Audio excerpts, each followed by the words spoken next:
우리의 찬양을 받으시기에 합당하신 아버지 하나님, 오늘도 이렇게 귀한 찬양을 받아주셨는 줄 믿습니다.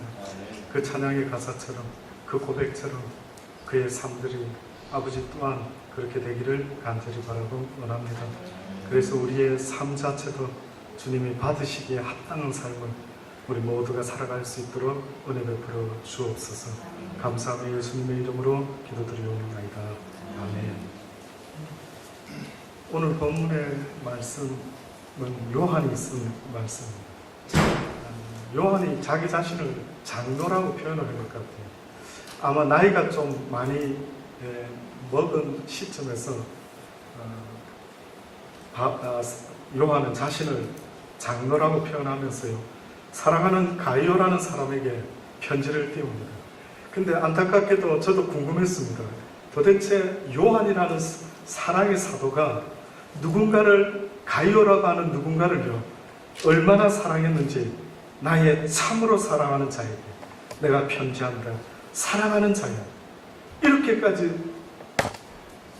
요한이 사랑한다라고 했던 가이오가 궁금해서 저도 찾아봤죠.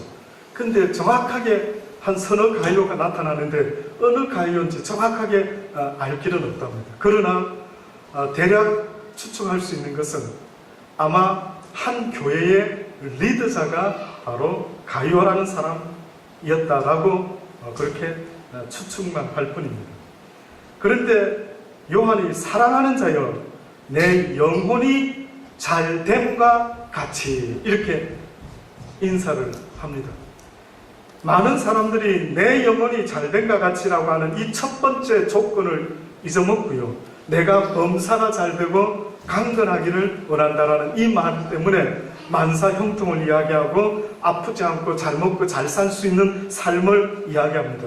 그러나 요한이 말하는 첫 번째 우리 삶의 기준은요, 바로 영혼이 잘 되는 것, 이것이 첫 번째 기준이 되어야 된다는 것을 말씀하고 있습니다. 여러분의 영혼이 지금 잘 되고 계십니까? 사람이 아무리 육체의 건강과 사업이요 형통한다라고 할지라도 물론 기쁠 수는 있겠지만은 그 기쁨은 그렇게 오래 가지를 못합니다. 여러분의 육신에 어떠한 기쁨이 있다 할지라도요, 여러분과 저의 영혼은 그것으로 만족할 수 있도록 지음받은 존재가 아니기 때문에 우리의 영과 우리의 육은 전혀 다른 모습이라는 사실을 잊지 마셔야 합니다.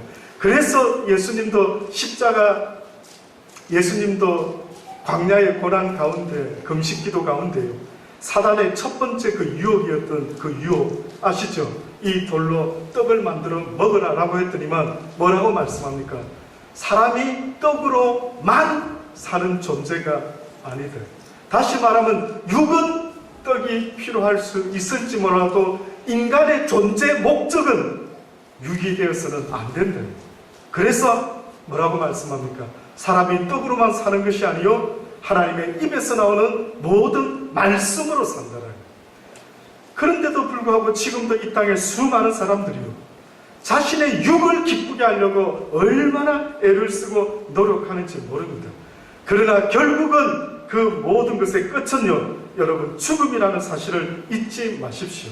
가장 안타까운 것은 아무리 육을 위해서 평생을 노력하고 마사지 받고 좋은 거 먹고 영양제 챙겨 먹고 관리를 잘한다 할지라도 육신의 결론은 무엇인 줄 아십니까? 죽음으로 끝나게 되는 것입니다. 너무 억울할 것 같아요. 그래서 오늘도 요한은 우리에게도 똑같은 말씀을 하는 것 같습니다. 사랑하는 자여, 내 영혼이 잘 되기를 먼저 원한다라고 말씀합니다. 영혼이 제대로 하나님과 교통이 이루어지지 않는다는 것은 그 살아있으나 죽은 인생과 똑같습니다. 나무가 있는데 얼핏 보면, 겨울에 보면 나무가요, 살아있는 나무인지 죽은 나무인지 보통 사람은 잘 모릅니다. 아십니까? 제가 말라서 죽은 건지 아니면 겨울이라서 지금 동면에 들어간 건지, 어떤 나무는 보면 죽었는지 살았는지 도무지 알 길이 없어요. 그런데 봄이 되어서 보면은요, 죽은 나무에는 아무런 변화가 없다가 어느 날 그냥 툭 건드리면은 쑥 뿌리채 뽑혀 나오지만은요, 살아있는 나무는요, 봄이 되면은 싹을 키우기를 시작합니다. 그거와 마찬가지로 자기 자신의 영혼을 돌아볼 수 있어야 됩니다. 제가 오늘 예배를 찬양을 인도하면서 여러분 했던 기도 기억나십니까? 성경에는 에베소 교회에게 요한계시록에 보면은요, 너희가 첫사랑을 잃어버렸도다. 어디서 첫사랑을 잃어버렸는지 다시 한번 생각해 봐야겠습니다. 첫사랑의 모습은 뭘까요? 첫사랑의 모습이라는 것은 감동을 말합니다. 감동, 감화. 내가 누군가를 처음 좋아했을 때 기억나십니까? 잠이 안 오는 것입니다. 처음 누군가를 좋아했을 때 그저 그 사람이 생각이 나는 것입니다.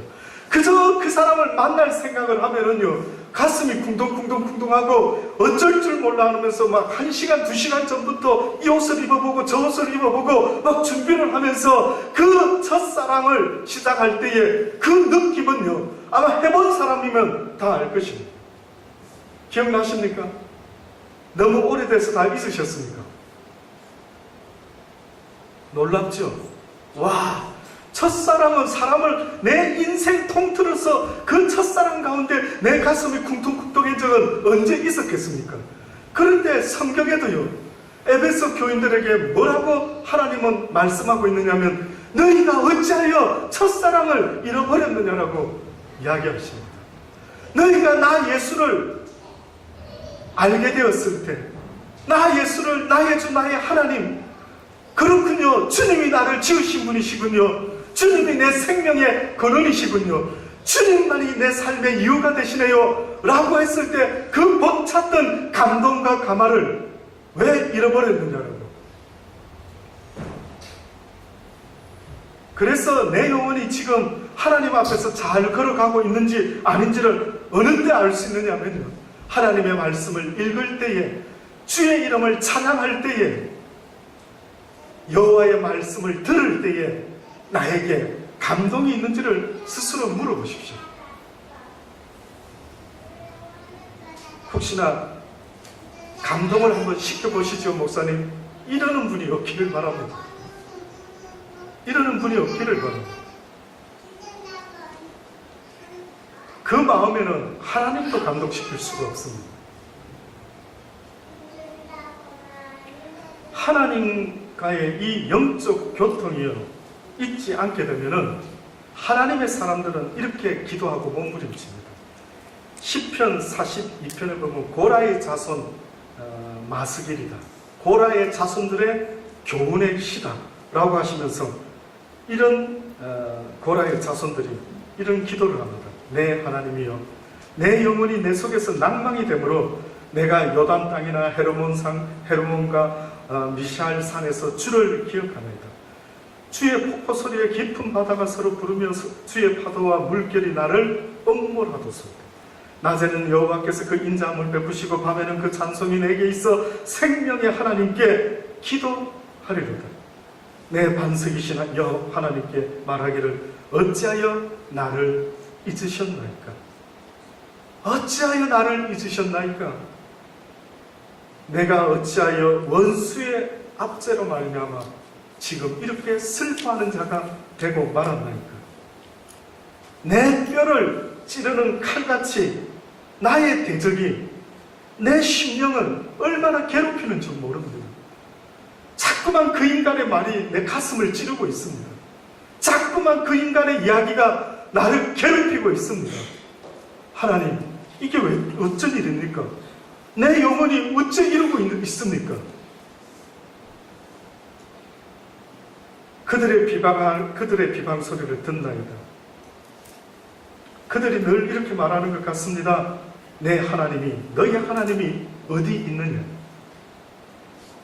그때에 내 영혼아, 내가 어찌하여 낭명하며 어찌하여 내 속에서 불안하여 하는고? 너는 하나님을 바라라. 나는 내 얼굴을 도우시는 내 하나님을 오히려 찬송하리로다. 자기의 영혼을 보는 사람들 모습입니다. 자기의 영혼을 늘 하나님 앞에서 챙기는 자의 모습입니다. 지금 자기의 영혼 상태가 어떻는지를요, 자기 스스로 하나님 앞에서 지금 돌아보고 있는 것입니다. 내 영혼아, 그때는 기도가 되었는데 왜 지금은 기도가 안 되지? 그때는 그곳에서 내가 하나님을 기억하고 기억했더니만 왜 지금은 이렇게 두렵고 떨리고 왜 이렇게 원수들이 많이 나타나는 거예요? 심지어는 시편 51편에 우리가 잘 아는 다윗이 바세바라고 하는 그 여인을 취함으로 하나님 앞에 범죄했을 때에 그가요 자신의 영혼을 얼마나 걱정하는지 아십니까? 뭐라고 걱정하는지 아십니까? 나를 주 앞에서 쫓아내지 마시고 주의 성신을 내게서 거두지 마소서. 주의 구원의 즐거움을 내게 회복시키시고 자원하는 심령을 주사 나를 붙드소서. 그러하시면은 내가 범죄자에게 주의 도를 가르치고 죄인들이 죽게 돌아오게 될 것입니다. 이런 말씀. 와, 바울이 걱정하고 염려했던 것은 하나님의 성신이 내게서 거두어질까봐 얼마나 하나님과의 교통이요 단절이 될까봐 그게 얼마나 걱정 근심이 되는지 모릅니다. 저는 여러분이 깨어있다라고 하는 것은요, 여러분이 지금 누구와 교통이 잘 되는지 돌아보십시오. 여러분의 아내와 남편과 아이와 아버지와 어머니와 친구와 누구와 교통이 그렇게 잘 되십니까? 어떤 때 여러분은 스스로 생각할 때 나는 저 사람과의 관계가 교제가 굉장히 좋지, 아주 원활하지, 어떻게 하시는데요? 그 사람과의 관계가 참으로 좋고 원활하고 아주 소통이 잘 되는 것 같습니다. 어떻게 하시냐고요? 그렇다 한다면 혹시 여러분과 하나님과의 관계가 잘 소통이 되고 있는지, 함께 동행하고 있는지 여러분 스스로 느끼실 수 있습니까? 결국 내 영혼이 잘 된다는 것은요, 사랑하는 자여라고 하는 것은 뭐라고 뒤에 말했는지 아십니까? 형제들이 와서 내게 있는 진리를 증가되 가이오야, 너가 진리 안에서 행한다니 내 마음이 심히 기뻐하노라.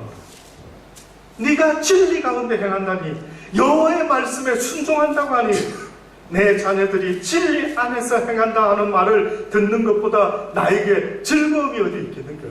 결국은 가이오의 영혼이, 내 영혼이 잘된가 같이라고 하는 것은 그가 하나님의 말씀과 함께 동행하는 삶을, 순종하는 삶을 살고 있는 것을 요한이 들었던 것입니다. 여러분은 어떠셔요? 하나님의 말씀과 동행하고 있습니까? 하나님의 말씀에 순종하고 있습니까? 그 누구도 원수를 삼지 말아 했죠. 그 누구도 미워하지 말아 했습니다. 사단이가 행하는 비진리는요, 항상 너를 위해서 딴 사람 말고 너를 위해서 너를 괴롭히는 저 인간들을 미워해라. 네 마음에 안 드는 저 인간들은 미운 거야. 그 아주 미운 인간들이야. 지금도 하루도 건너지 않고 살아보니까요, 제가 50여 평생을 얼마 안 살았습니다마는 그 평생을 살아보니까요, 나를 가장 지옥 만들고 내 인생을 비참하게 만드는 거, 그게 뭔가 들여다봤더니만 누군가를 미워하게 만드는 것이다. 누군가를 오해하게 만들고 누군가를 갖다가 곡해하게 만들었어요. 이상하게 그 사람을 미워하게 만드는 거예요. 아무런 이유도 없는데. 근데 그 이유를 사실 따지고 보면 나한테 잘 안 하니까, 내 마음에 안 드니까. 와, 놀랍죠. 딴 사람들은 좋아하는데 내 마음에 안 든다 이거죠. 그래서 그를 어떻게 하든 사단은 우리에게 속삭이는 겁니다. 그 인간 밉지 않니? 그 누군가를 미워하는 순간에 하나님의 형상을 따라 지음받은 저와 여러분은요, 그 심령이 나도 모르게 어떤 현상이 일어나는지 아십니까? 갑자기 짜증이 나고 갑자기 지옥 같은 느낌이 들어요. 아, 겁나더라고요. 누군가를 미워한다는 것 얼마나 무서운지 모릅니다. 그래서 어떤 분들이 물어보더라고요. 목사님, 왜 성경에는 원수는 미워할 대상이지 원수를 사랑해라고 했으니 이게 도대체 무슨 뜻입니까? 그 원수가 무슨 사랑받을 자격이 있습니까? 라고 했는데, 어떤 면에서는 하나님이 그 원수를 위해서 원수를 사랑해라는 것이 아니라 네 자신을 위해서 원수를 사랑해라. 저와 여러분은요, 누군가를 미워하고 살아갈 수 있는 존재로 지음받은 게 아니기 때문에 그렇습니다. 주님은 사랑이시기 때문에, 주님의 나라는 사랑의 나라이기 때문에 그 법에서 어긋나는 어떤 모습도 하나님은 안 된다라고 말씀하는 것입니다. 그래서 내가 지금도 하나님과 동행하고 있는지, 주의 말씀에 순종하고 있는지, 그래, 원수를 사랑하라까지 하셨으니 내가 그 누구를 미워해서는 안 되지, 그를 위해서 기도해줘야지, 그를 위해서 기도해줘야지, 계속 주의 말씀에 순종하고 있는지를 보아라는 것입니다. 이것이 주와 동행하는 자의 삶이라는 사실을 잊지 마시기 바랍니다.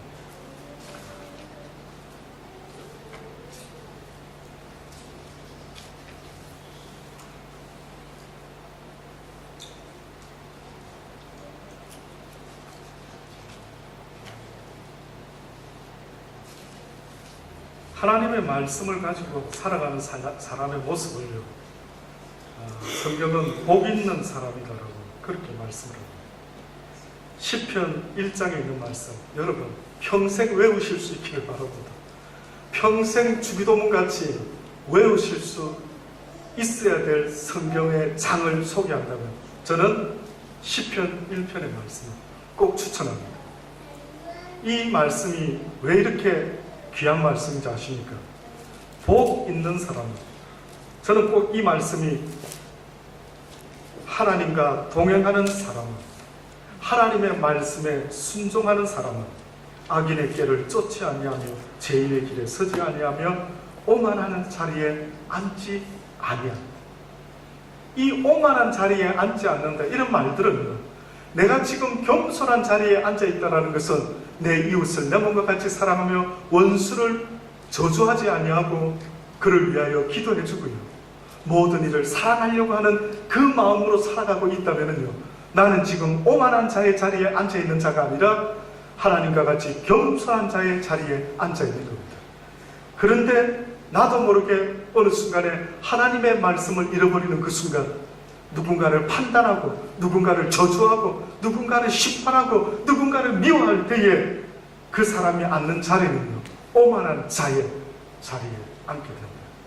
그래서 복 있는 사람은 악인의 길을 쫓지 아니하며 죄인의 길을 서지 아니하고 오만한 자의 자리에 앉지 아니하고 오직 어떤 사람이라고요? 여호와의 율법을 즐거워하여 그 율법을 주야로 묵상하는 자다. 저는 어떤 삶을 산다고요? 시냇가에 심은 나무가 시절을 쫓아 과실을 맺는 것 같이, 오늘 요한이 뭐라고 말했다고요? 내 영혼이 잘됨과 같이 내가 범사에 잘되고 강건하기를 내가 간구하노라. 그 표현을 꼭 이렇게 표현한 것 같습니다. 저는 시냇가에 심은 나무가 시절을 쫓아서 과실을 맺으며 그 잎사귀가 마르지 아니함 같으니 그 행사가 어떻게 된다고요? 다 형통하리라. 내가 범사에 잘되고 형통하기를 내가 원한다라고 말했던 요한과 같이. 근데 형통을 이야기할 때에 대표적으로 이런 경우는 뭐지요, 목사님? 이렇게 질문할 사람이 하나 있습니다. 그게 누구냐면 요셉이라는 사람입니다. 요셉.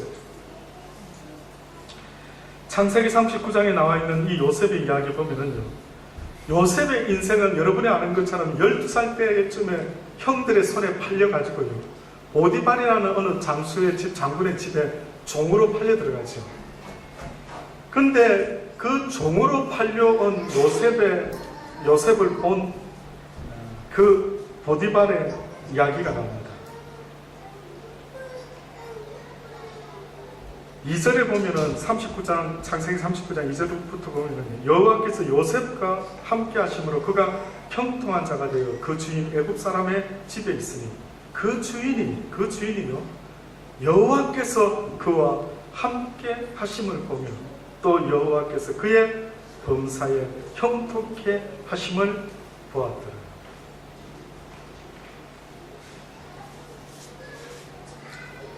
요셉이 그 주인에게 은혜를 입어 섬김에 그가 요셉으로 가정 총무를 삼고 자기 소유를 다 그 손에 위임하였더라.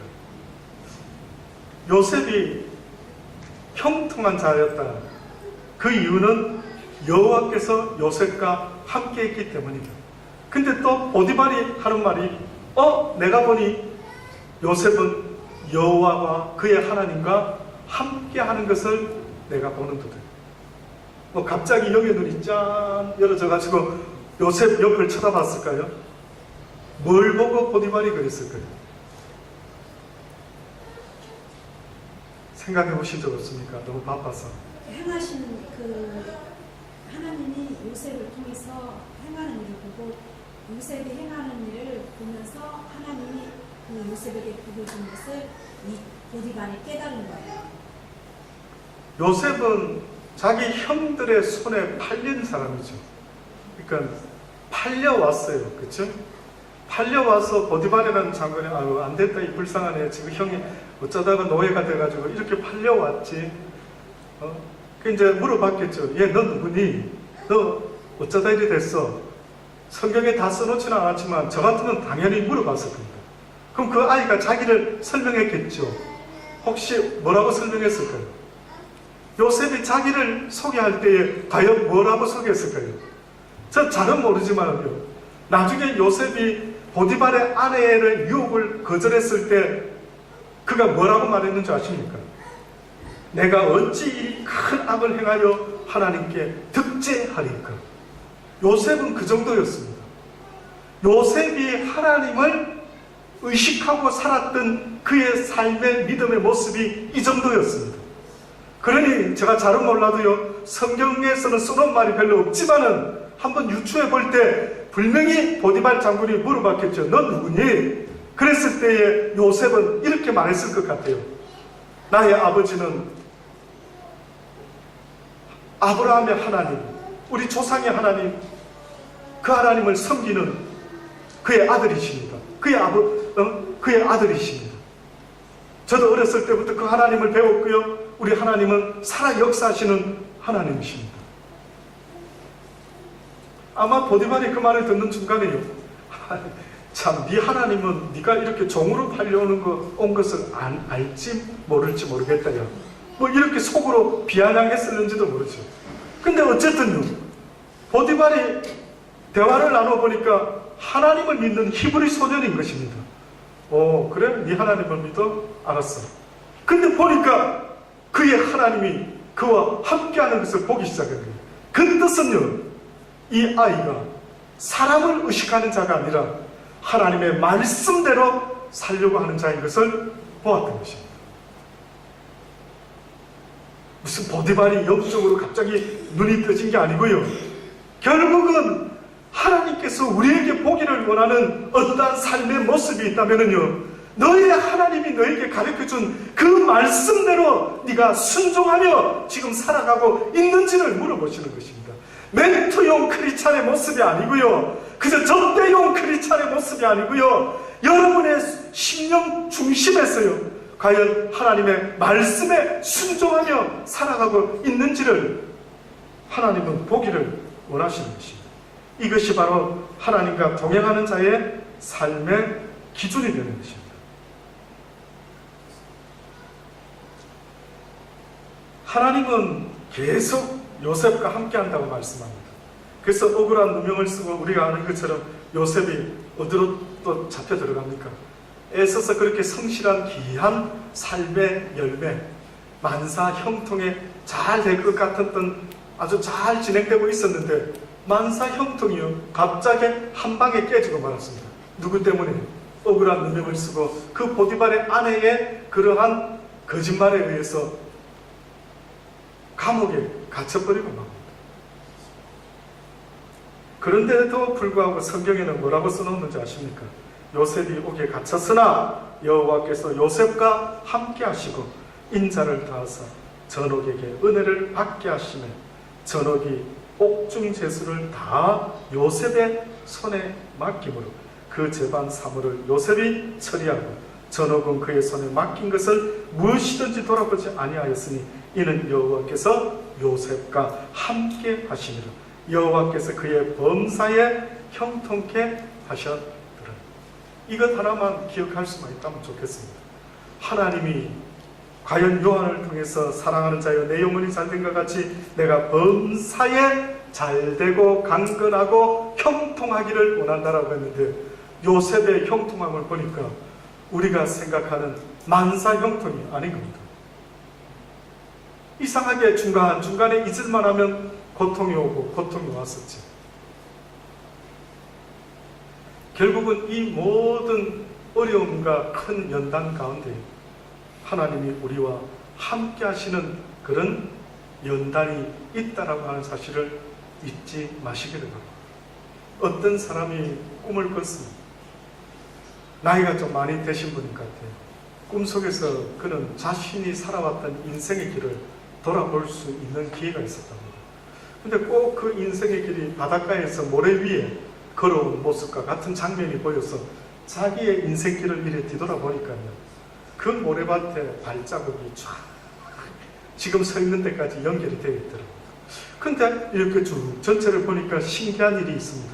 그게 뭐냐면 어느 때는 발자국이 4개고 어느 때는 2개만 있는 겁니다. 그래서 마침 옆에 계신 예수님께 물어봅니다. 주님, 지금 쭉 돌아보니까 저 때는 왜 발자국이 4개고 왜 이때는 2개입니까? 특히 보니까 발자국이 4개 있었을 때는 제가 가장 아주 해피했던 때인데, 평화로웠을 때인데, 걱정 근심 없고 세상적으로도 어떤 아쉬운 것 없이 진짜 내 삶이 아주 클라이막스와 같은 그런 건강과 세상의 부와 명예와 모든 게 다 있었었던 그때는 왜 발자국이 4개고, 가장 내가 건강이 안 좋았을 때, 사업이 망했을 때, 힘들었을 때, 그때에는 어째서 발자국이 2개밖에 없습니까? 이렇게 이제 물어봤던 겁니다. 그랬더니만은 예수님의 대답이, 네가 힘들고 어려운 길을 갔을 때에는 네가 나를 부르짖지 않았느냐? 네가 나에게 도움을 청하고 주여 주여라고 나를 찾고 구하지 않았느냐? 그랬을 때에 나는 너를 업고 그 어렵고 힘든 고난의 길을 함께 이기며 나갔단다. 근데 네가 좀 편해지고 네가 좀 살만해지니까 그때는 나를 부르지 않았단다. 그래서 세상에 풍성함이 있었을 때는 너 인생의 발자국이 4개였던 이유는 나는 너 옆에서 너의 인생을 그저 지켜볼 수밖에 없었단다. 사랑하는 여러분, 여러분의 영혼이 잘 되기를 저도 간절히 주의 이름으로 축원합니다. 날마다 여호와의 말씀 가운데 내가 순종하며 살아가고 있는지를 보십시오. 뿐만 아니라 좋은 일도 힘든 일도 슬플 때나 괴로울 때나 어떤 일이 있을 때도요, 잊지 마세요. 날마다 하나님께 영광을 돌리고 있는지를 돌아보십시오. 귀하고 귀한 일이 벌어졌다 할지라도요, 여러분이 남들이 여러분을 칭찬하고 부러워할 때라도요, 이 모든 것은 내가 한 것이 아니라 바로 여호와 하나님께서 하셨음이라고 하나님께 영광을 돌리고 있는지, 또 어렵고 힘든 일이 있을 때 사람을 찾지 아니하고 하나님을 찾고 구하고 있는지를요, 여러분 스스로 돌아볼 수 있게 되기를 원합니다. 여러분의 영혼이 하나님과 동행하지 못하면 언젠가 여러분의 인생의 끝에요, 그 기회가 주어질지는 모르겠지만은 여러분 하나님 앞에 서게 될 때에 얼마나 애통하며 슬퍼할 일이 있을지를 조금만 상상을 해보실 수 있게 되기를 바랍니다. 이 세상은 내가 시작한 세상이 아닙니다. 여러분이 가장 복되다라고 말하는 기준은요, 나를 지으신 하나님을 발견하는 것입니다. 나의 생명의 어머니를, 아버지를 발견하는 것입니다. 그 하나님을 발견하고 그분과 살아가는 그 순간부터 내 영혼의 생명은 시작되는 것이라고. 그래서 아담과 하와가요, 죄를 지었을 때 그 하나님 아버지를 잃어버렸던 것, 이것이 곧 에덴 동산에서 쫓겨난 그의 모습이 되었던 것입니다. 너무나 안타깝죠.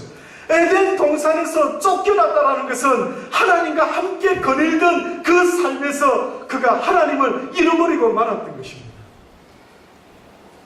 그래서 예수님이 이 땅에 오셔서 이제는 너희가 다시 나를 통하여 나를 밟고서 나의 아버지께로 올 수 있게 되기를 원합니다. 내가 곧 그 길이요, 내가 곧 진리요, 내가 곧 영원한 생명의 길로 가는 길이라는 것입니다.